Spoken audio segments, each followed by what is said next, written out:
سب سے پیشتر ہمارے آقا نامدار امام زمان مالک دو جہان نور خدا بن برحق نور مولانا شاہ کریم الحسینی حاضر امام کے مبارک نام پہ صلوات پڑھیے۔ اللہم صلی علی محمد و آل محمد۔ دیندارو، دین اسلام جس پر ہم عمل کرتے ہیں اور جس کے متعلق مولانا حاضر امام نے فرمایا کہ یہ ہماری خوش قسمتی ہے کہ ہم دین اسلام کے پیروکار ہیں، ہم سب مسلمان ہیں، اور دین اسلام کی تعلیمات کا ایک اہم حصہ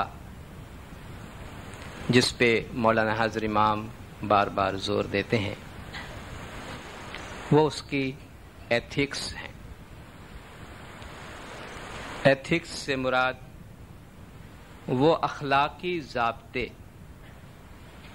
جن کے تحت ایک مسلمان اپنی زندگی گزارتا ہے اور معاشرے میں اپنا کردار ادا کرتا ہے۔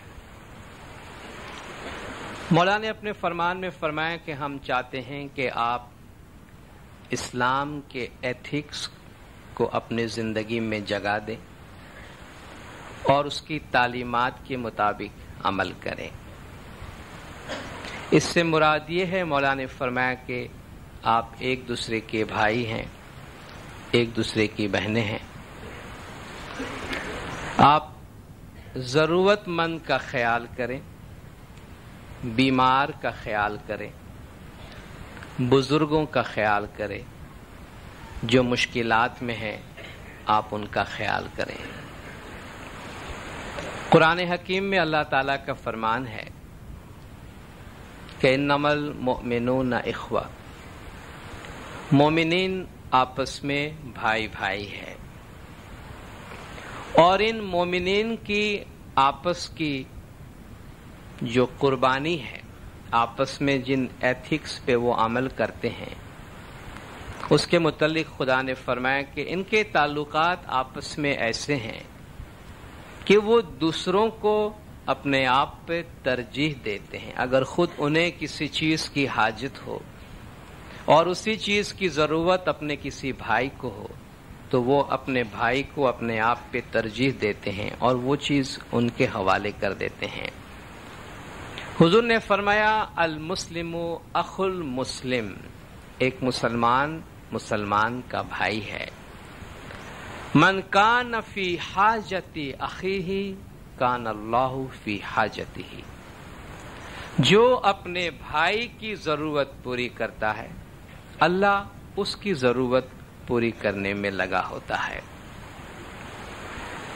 تو دین اسلام کی جو یہ تعلیمات ہیں اور جن پر عمل کرنے کی مولانا حاضر امام ہمیں فرمان فرماتے ہیں اور جن پر عمل کرتے ہوئے ہمارے طریقے میں، ہماری جماعت میں تقریباً جماعت کا ہر فرد کسی نہ کسی لحاظ سے جماعت میں اپنی خدمات انجام دے رہا ہے، ان خدمات میں سے ایک خدمت انجام دینے والے کچھ دینداروں کی آج کی اس مجلس میں ہم بیٹھے ہیں۔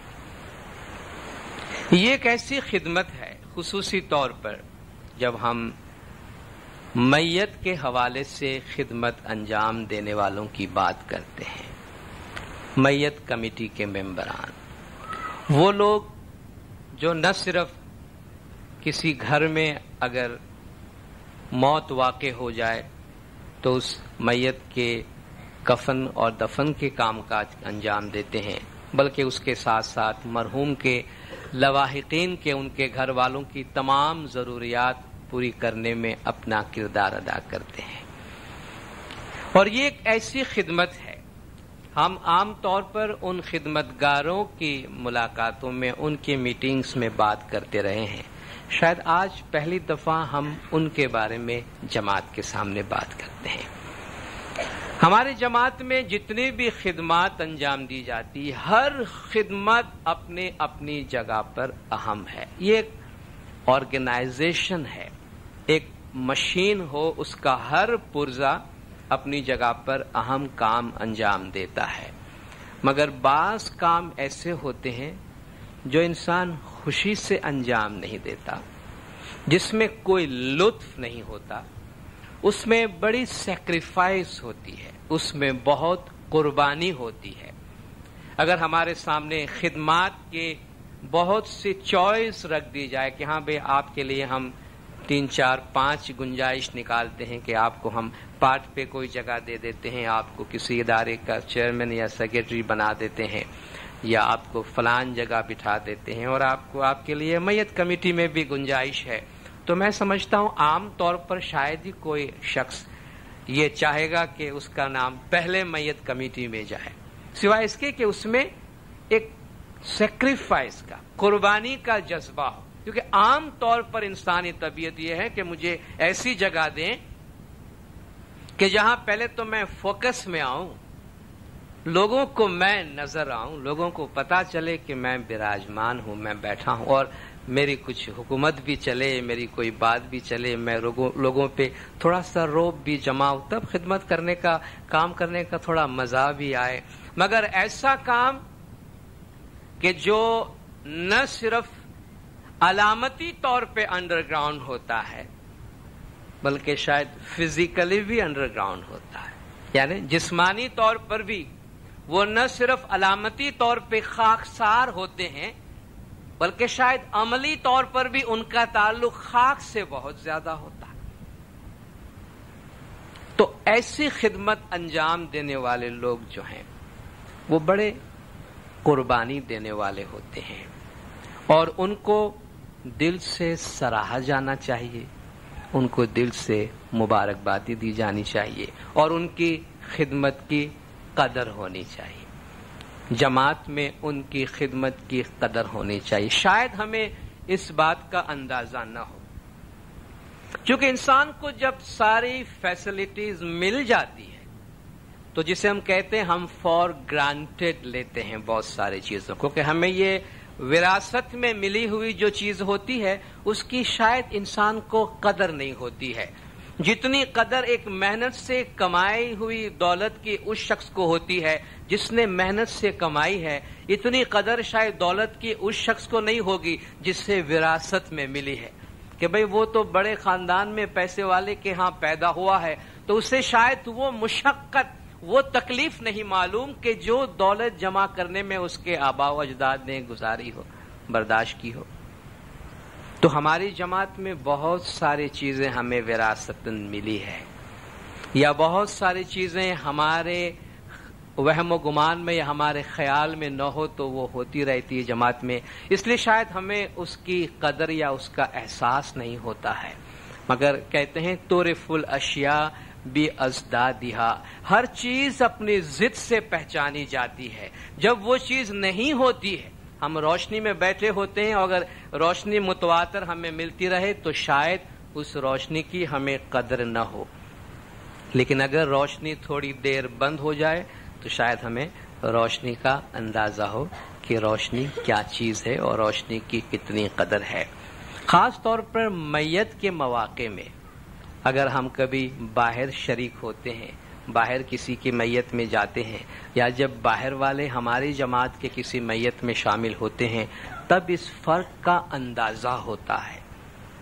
وہ کہتے ہیں بھئی آپ کی جماعت کتنی آرگنائزڈ ہے، اور خاص طور پر یہ جو آپ کی خدمت ہے میت کی، یہ ایک مشکل مرحلہ جو ہر فیملی میں آنا ہوتا ہے، مگر شاید کوئی بھی فیملی اس کے لیے تیاری کر کے نہیں رکھتی ہے، کیونکہ شاید اس کی تیاری کرنا ہم کو اچھا نہ لگے، برا لگتا ہے. بھئی میں بازار جاتا ہوں اور کپڑا خریدتا ہوں تو میں کہتا ہوں بھئی چلو تھوڑا ایکسٹرا سفید کپڑا لے لو، ہمارے کفن کے لیے کام آئے گا. کبھی کوئی آدمی کفن کی شاپنگ کرتا ہے، حالانکہ سب کو معلوم ہے کہ ضرورت تو بڑھنے والی ہے.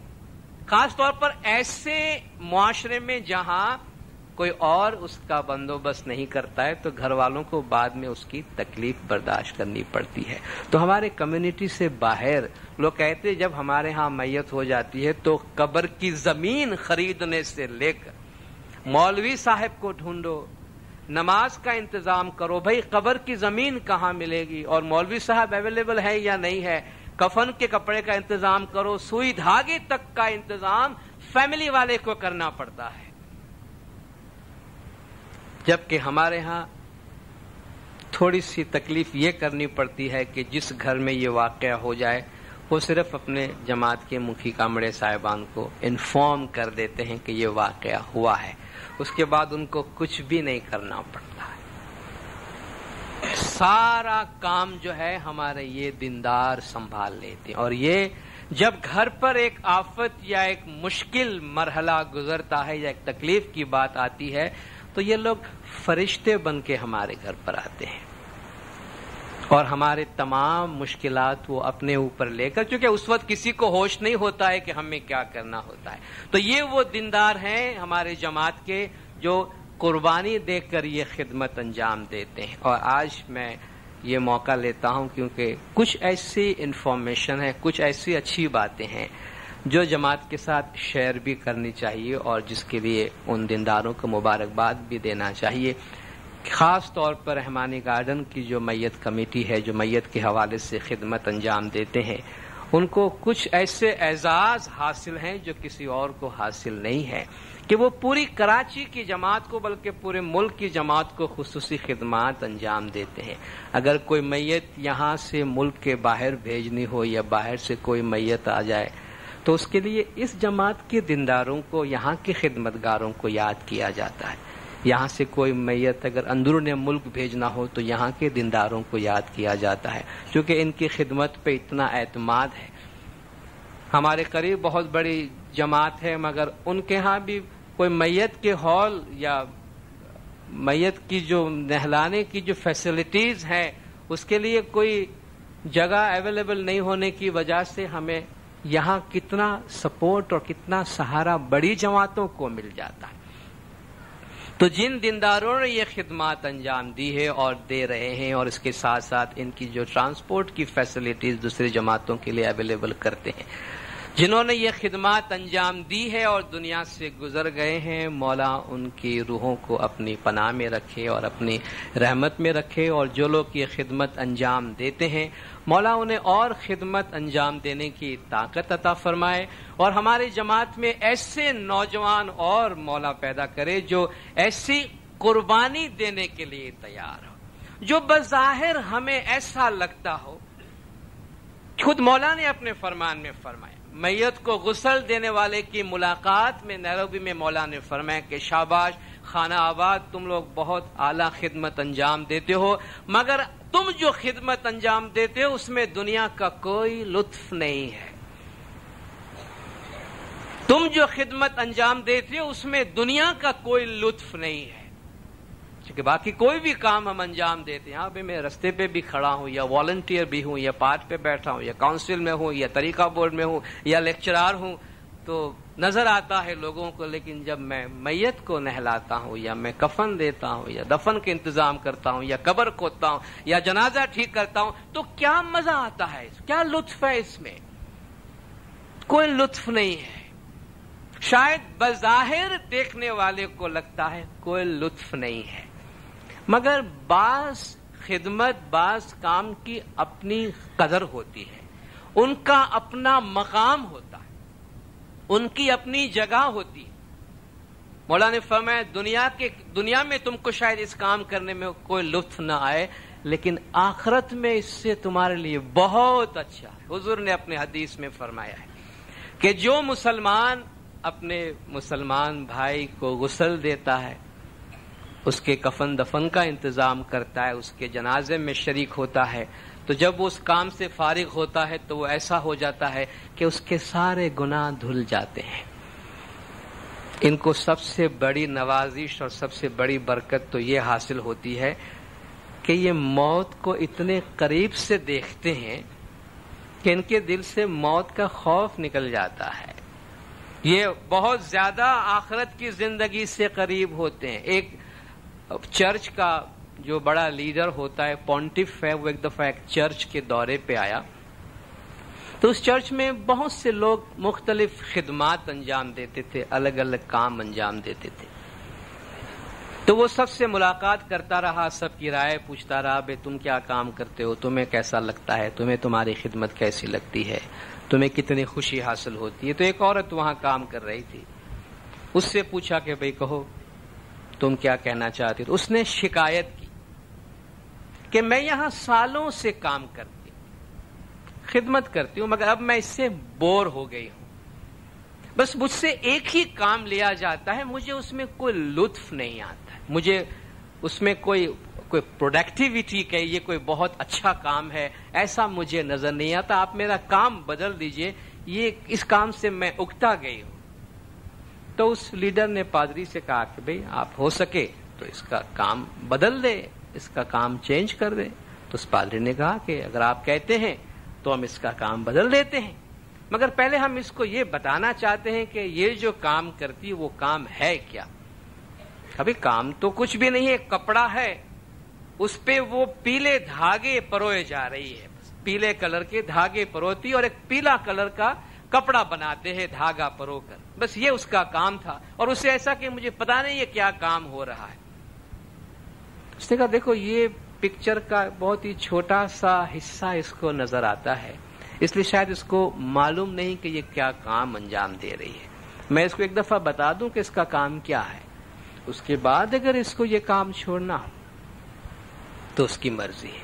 تو وہ چرچ والے کیا کرتے تھے کہ حضرت عیسیٰ علیہ السلام کی بہت بڑی تصویر بناتے تھے کپڑے کے اوپر، اور وہ تصویر لوگوں کو دیا کرتے تھے، اور اس کے مختلف حصے جو ہیں وہ مختلف لوگ بنایا کرتے تھے. تو اس عورت کو کہا کہ دیکھو تم جو یہ پیلے دھاگے کو پرو کر اپنا کام انجام دیتی ہو، اس تصویر میں آپ نے دیکھا ہوگا جو روحانی بزرگوں کی تصویریں جب بنائی جاتی ہے، سنتوں کی تصویریں بنائی جاتی ہے، تو ان کے چہرے کے پیچھے ایک ہالہ بنایا جاتا ہے سورج کی طرح روشنی کا. ان کے سر کے پیچھے ایک سورج بناتے ہیں کہ جس سے یہ بتایا جاتا ہے کہ یہ ایک نورانی ہستی ہے، یہ ایک روحانی ہستی ہے، یہ ان پہ نور کا سایہ ہے، نور کی بیکنگ ہے ان کو. کہ دیکھو تم جو یہ پیلے دھاگے سے پرو رہی ہو نا، اس سے وہ نور کا ہالہ بنتا ہے جو حضرت عیسیٰ علیہ السلام کے سر کے پیچھے ایک گول نور کا ہالہ نظر آتا ہے، یہ تم بناتی ہو، جو اس بات کی دلیل ہے کہ یہ ایک نورانی ہستی ہے. اگر تمہیں یہ کام چھوڑنا ہے تو چھوڑ دو، ہم کسی اور کو یہ کام دیتے ہیں. تو جب اس نے پوری تصویر کا اس کو علم ہوا کہ وہ کیا کام کرتی ہے، تمثیلاً اس سے بتایا گیا، مثال ہے. اس نے کہا بھئی شکر ہے مجھے یہ کام نہیں چھوڑنا، یہ کام تو سب سے اچھا ہے کہ اس پوری تصویر کے اندر جو بہترین حصہ ہے وہ میرے حصے میں ہے. یہ اور بات ہے کہ مجھے اس کا علم نہیں تھا یا مجھے پتا نہیں تھا کہ مجھ سے کیا کام لیا جا رہا. تو بعض اوقات ہمیں ایسا لگتا ہے کہ وہ یہ چھوٹی خدمت ہے، یہ معمولی خدمت ہے، اس میں قدر شناسی نہیں ہے. مولا ایسے روحانی بچوں کی قدر کرتے ہیں جو قدر شناسی نہیں چاہتے ہیں. مولا نے فرمایا ہمیں پتا ہے کہ یہ ہمارے روحانی بچے ہر جگہ موجود ہیں، خفیہ ہیں، پوشیدہ ہے، سامنے نہیں آتے، دھکا نہیں دیتے. ایمان فرمایا ہمیں پتا ہے جب ہم آتے ہیں تو ہم کو دکھانے کے واسطے کون کام کرتے ہیں، اور ہمیں پتا ہے جب ہم نہیں ہوتے ہیں تو ہمارے پیچھے جماعت کے لیے کون کام کرتے ہیں. امام نے فرمایا ہمیں سب پتا ہے. یہ لوگ کوئی ٹائٹل نہیں مانگتے، کوئی ریکگنیشن نہیں مانگتے، کوئی بڑائی نہیں مانگتے ہیں. اور امام نے فرمایا یہ لوگ ایسے خدمت کرنے والے جو نیچے رہتے ہیں، جو جھک کر رہتے ہیں، وہ اپنا بہت اعلیٰ مقام بناتے ہیں، بہت اعلیٰ گھر بناتے ہیں. ایک کارپینٹر زندگی کا کافی لمبا عرصہ جو ہے ایک شخص کے ساتھ کام کرتا رہا اور اس کے مکان بناتا رہا. زندگی کے آخری عمر میں اس نے کہا کہ بھئی اب میں سبکدوش ہونا چاہتا ہوں، میں اپنے کام سے ریٹائر ہونا چاہتا ہوں، تو آپ مجھے اجازت دیں، اگرچہ میری آمدنی میں تھوڑی کمی ہو جائے گی، لیکن بس اب میں تھک گیا ہوں، تو اب یہ کام میں نہیں کرنا چاہتا۔ اس کا جو مالک تھا اس نے کہا کہ ٹھیک ہے، اگر تم ریٹائر ہونا چاہتے ہو جاؤ، تم نے بڑا اچھا کام کیا ہے میرے ساتھ، لیکن ایک کام کرو، اپنے کام سے سبکدوش ہونے سے پہلے تم ایک آخری مکان مجھے بنا کے دو۔ اپنے کام سے ریٹائر ہونے سے پہلے تم ایک آخری مکان بنا دو، اس کے بعد تم بھلے ریٹائر ہو جانا۔ تو سوچا یہ کہاں یہ مصیبت، میری جان نہیں چھوٹتی ہے اس کام سے۔ تو اس نے ادھورے دل سے بس سر سے ایک بوجھ اتارنے کے واسطے جیسا تیسا ایک مکان بنا کے تیار کر کے اپنے مالک سے کہا کہ بھئی آپ کا مکان تیار ہے، لے لے، اب میری جان چھوڑے اس مکان سے، اس کام سے۔ تو جب وہ مالک اس مکان کو دیکھنے آیا تو مکان کو دیکھنے کے بعد اس نے اس مکان کی چابی اس کارپینٹر کو دی کہ بھئی یہ لو چابی، میں یہ چاہ رہا تھا کہ جاتے جاتے میں تمہیں ایک مکان دے دوں، اس لیے میں نے تم سے یہ مکان بنوایا ہے، یہ تمہارا مکان ہے، لے لو، اب تم اس کے اندر رہو۔ تو اسے خیال آیا کہ کاش مجھے معلوم ہوتا کہ یہ مکان میرے واسطے بن رہا ہے، کاش مجھے معلوم ہوتا کہ یہ مکان میرے واسطے بن رہا ہے تو میں اس سے اچھا بناتا۔ کیا ہم کو معلوم کرنے کی ضرورت ہے؟ ہم میں سے ہر ایک کو یہ بتایا گیا ہے کہ ہم جو کام کریں گے، آخرت کی تو بات چھوڑیے، وہ تو آخرت میں دیکھا جائے گا، تقریباً سارا آخرت جو ہے وہ اسی دنیا میں ہو جاتا ہے انسان کے ساتھ۔ ہم آج وہ ہیں جو کل ہم نے اپنے واسطے بنایا ہے۔ آج جو ہماری زندگی ہم گزار رہے ہیں وہ کوئی آسمان سے آج کی زندگی بن کے نہیں آئی ہے، ہم نے کل جو کام کیا ہے، پرسوں جو ہم نے بویا ہے وہ آج ہم کاٹ رہے ہیں، اور آج جو ہم بو رہے ہیں وہ کل ہم کاٹیں گے۔ یہ قدرت کا قانون ہے۔ قدرت کے نظام میں، قدرت کے قانون میں کچھ چیزیں ایسی ہیں دینداروں، ہم کتنی بھی کوشش کریں نہ ہم اس کو جھٹلا سکتے ہیں، نہ ہم اس کو توڑ سکتے ہیں، نہ ہم اس سے باہر نکل سکتے ہیں۔ اس قدرت کے قانون کے اندر ایک سوئنگ ہے۔ ہم کبھی یہ سکھ دکھ کی بات کرتے ہیں نا بھئی، کبھی ہم بڑی اچھی حالت میں ہوتے ہیں، کبھی ہم تکلیف کی حالت میں ہوتے ہیں۔ جب حالت خراب ہوتی ہے، تکلیف میں ہوتے ہیں، برداشت نہیں کر سکتے ہیں، تو ہم شکایت کرتے ہیں اور جلد اپنی حالت کو بدلنے کی کوشش کرتے ہیں۔ قدرت کا نظام اگر ہمیں سمجھ میں آ جائے، قدرت کا قانون اگر ہمیں سمجھ میں آ جائے، تو ہمیں پھر بے چین اور پریشان ہونے کی ضرورت نہیں پڑے گی۔ قدرت کے اس قانون کے اندر ہم نے جھولا دیکھا ہے، سوئنگ کہتے ہیں اسے، جھولا۔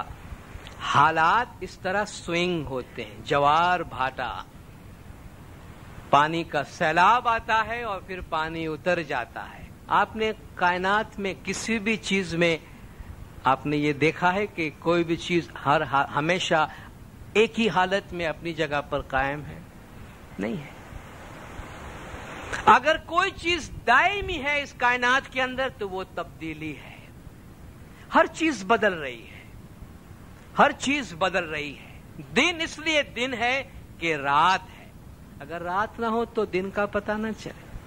خوشی اس لیے خوشی ہے کہ غم جیسی کوئی چیز ہے۔ ہم آج تندرستی، ہمارے صحت کی اگر ہم قدر کرتے ہیں، اگر ہمیں صحت کا احساس ہے، تو اس کے لیے ہمیں بیماری کا شکر کرنا چاہیے، کیونکہ اگر بیماری نہ ہو، بیماری جیسی کوئی چیز نہ ہوتی تو صحت کی کبھی قدر نہیں ہوتی۔ ہم اپنی جان بچانے کی، صحت مند رہنے کی، زندہ رہنے کی اس لیے اتنے جستجو اور کوشش کرتے ہیں کہ اس کے ساتھ موت لگی ہوئی ہے۔ اگر خدا نے موت کو نہیں بنایا ہوتا، اگر دنیا میں موت نہ ہوتی، ہم ہمیشہ زندہ رہنے والے ہوتے، تو زندگی کی کوئی قدر نہ ہوتی۔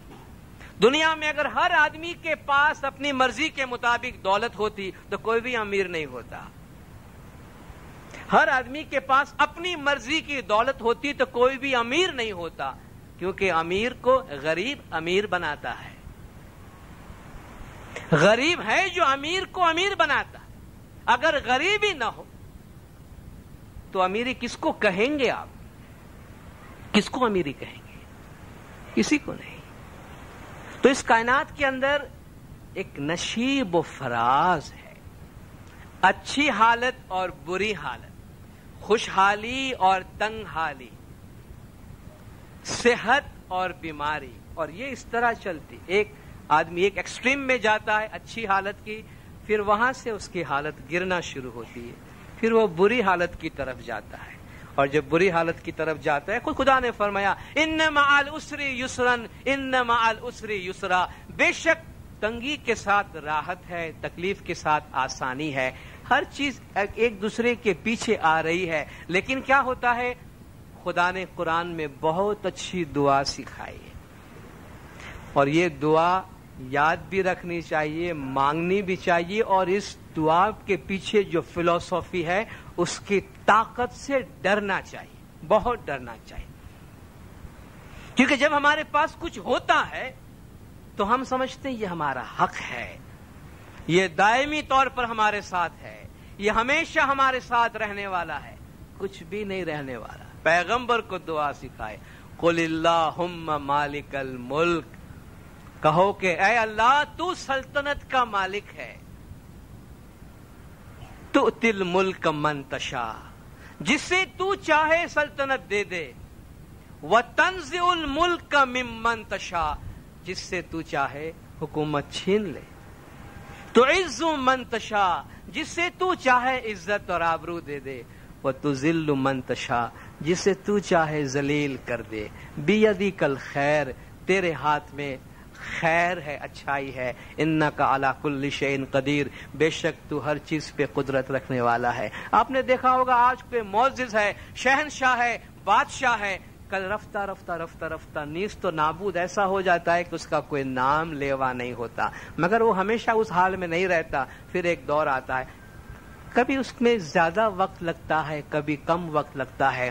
تو ہم اگر خوشحال ہیں تو شکر کرنا چاہیے، اور یہ یاد رکھنا چاہیے کہ یہ چیزیں ہمیشہ دونوں ساتھ ساتھ چلتی ہے. اس وقت اگر دوپہر ہے تو دوپہر ڈھلے گی، شام ہوگی، شام کے بعد رات آئے گی. اور اگر رات ہے، رات جتنی گہری ہوگی، شکر کریں کہ اب گہری رات آ گئی ہے، اب رات گھٹنا شروع ہوگی اور صبح آنے والی ہے. یہ جو آنے جانے کا چکر ہے دونوں طرف سے، دونوں ضد کا، اگر وہ ہم سمجھ لیں تو ہم کبھی خوشحالی میں مغرور نہیں ہوں گے اور کبھی پریشانی میں، تکلیف میں پریشان نہیں ہوں گے. کیونکہ ہمیں پتا ہے کہ یہ ایک سائیکل ہے جس میں ہم گزرتے ہیں. مگر کیا ہوتا ہے، جب ہم پریشانی میں ہوتے ہیں تو ڈیسپریٹ ہو کر، بھاگا بھاگی کر کے ہم چاہتے ہیں راتوں رات ہمارا مسئلہ حل ہو. لیکن یہ جو پینڈولم ہے، یہ جو سوئنگ ہے، اتنا راستہ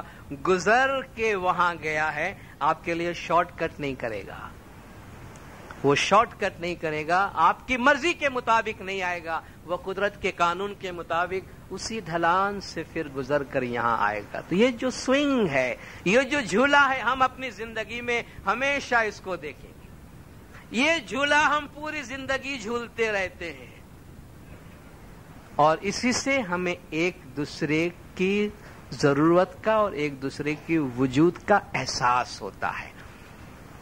تو یہ جو سوئنگ ہے، اس لیے مولا نے فرمایا کہ اس دنیا میں تکلیف اور دکھ ہمیشہ نابود نہیں ہو سکتی ہے. ہماری تمام تر دعا و برکات کے باوجود اس دنیا پر سے دکھ اور تکلیف ہمیشہ ختم نہیں ہو سکتی. یہ خدا کا ایک قانون ہے. اور اسی طرح خدا کا ایک قانون دنیا کے اندر ہے کہ انسان جیسا کرے گا ویسا بھرے گا. آپ دنیا کی ساری طاقت کا زور لگا لیں، ساری طاقت استعمال کر لیں کہ اس قانون کو میں توڑوں، کہ میں برا کروں مگر میرے ساتھ اچھا ہو، نہیں ہو سکتا. خدا کا یہ قانون نہیں ٹوٹ سکتا. خدا ہماری مرضی کا پابند نہیں ہے، اور خدا کا اپنا قانون ہے. جس طرح آپ زمین پہ بیج بوتے ہیں، کچھ پودے ایسے ہیں جو راتوں رات نکل آتے ہیں، کچھ ایسے ہیں جن کو کئی سال لگ جاتے ہیں. تو ان کے اثرات کا اپنا اپنا ٹائم ہوتا ہے. مگر کوئی یہ نہ کہے یا کوئی یہ نہ سمجھے کہ ہمارے اعمال ضائع جاتے ہیں. اچھے اعمال کبھی ضائع نہیں جاتے ہیں.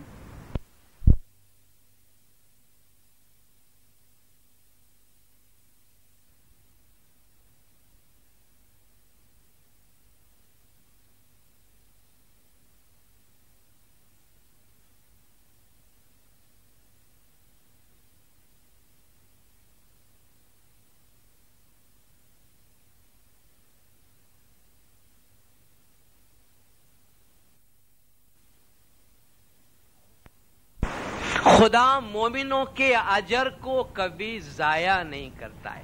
ہمارا جو اچھا کام ہے کبھی ضائع نہیں جائے گا، ہمارا جو برا کام ہے وہ کبھی چھپے گا نہیں، اور اس کے بدلے سے ہم بچ نہیں سکیں گے سوائے اس کے کہ ہم نے توبہ کیا ہو اور اس کو ہم نے معاف کروا لیا ہو.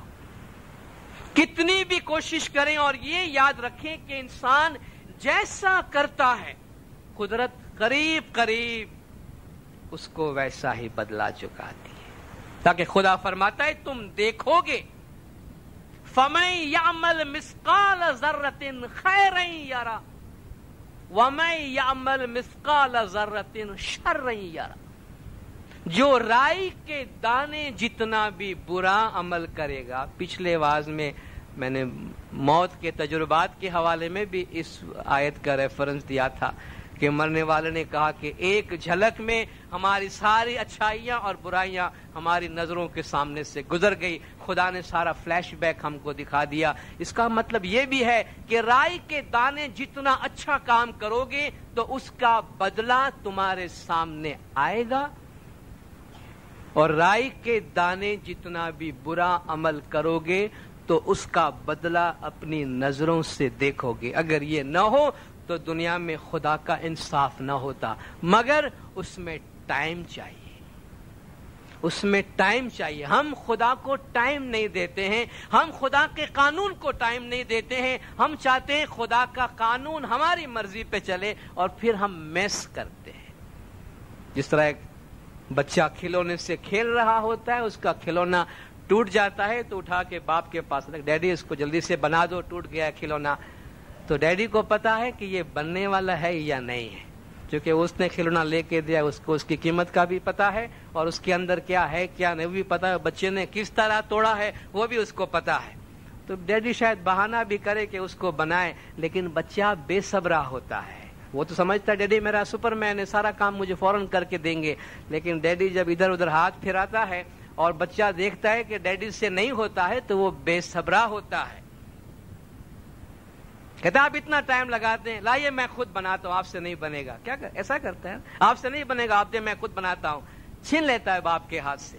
پھر کیا کرتا ہے؟ پرزے الگ کر کے پھینک دیتا ہے. اس سے بنے گا تو نہیں. ہم بھی ایسا ہی کرتے ہیں نا، ہم بھی ایسا ہی کرتے ہیں. اپنی تکلیف، اپنی مشکلات، اپنی آفتیں مولا کے حضور میں لا کے رکھتے. یا مولا ہماری یہ تکلیف ہے، آفت ہے، مشکل ہے، ذرا جلدی سے ہمارے حساب سے اس کو حل کر دے. ذرا ہم یہی مانگتے ہیں نا مولا سے، ہم یہی کہتے ہیں کہ اس کو حل کر، مگر ہمارے حساب سے مجھے پسند آئے ایسا حل ہو جو شاید اس کو پسند نہ ہو. کہتا ٹھیک ہے بیٹا چھوڑ کے جاؤ، میں اس کو ٹھیک کرتا ہوں. کہتا نہیں، چھوڑ کے نہیں جاتا ہوں، میں آپ کے سر پہ کھڑا ہوں. ہم خدا کے سر پہ کھڑے ہوتے ہیں کہ ہمارے سامنے ابھی ابھی کر کے دو اسے.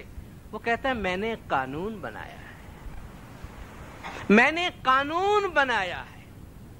آپ رات کے وقت آ کر کہتے ہو کہ بھائی مجھے روشنی چاہیے، تو میں کہتا ہوں ہاں ٹھہرو، صبح تک انتظار کرو، میں روشنی لائے دیتا ہوں تمہیں.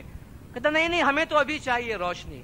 خدا کہتا ہے تمہیں اس کے لیے قانون کے لیے ویٹ کرنا پڑے گا. ہم کہتے نہیں آپ سے نہیں ہوگا، لاؤ ہم خود کرتے ہیں. پھر ہم کیا کرتے ہیں؟ خدا کا قانون اپنے ہاتھ میں لے کر یہ حشر جو ہم نے کیا ہے اپنے معاشرے کا وہ ہم کرتے ہیں، میس کرتے ہیں. ہم خدا کو ٹائم نہیں دیتے ہیں اور نہ خدا کے حوالے کر کے ہم جاتے ہیں. ہم بیج بوتے ہیں تو بو ڈالے زمین میں اور بو کے چھٹی کریں.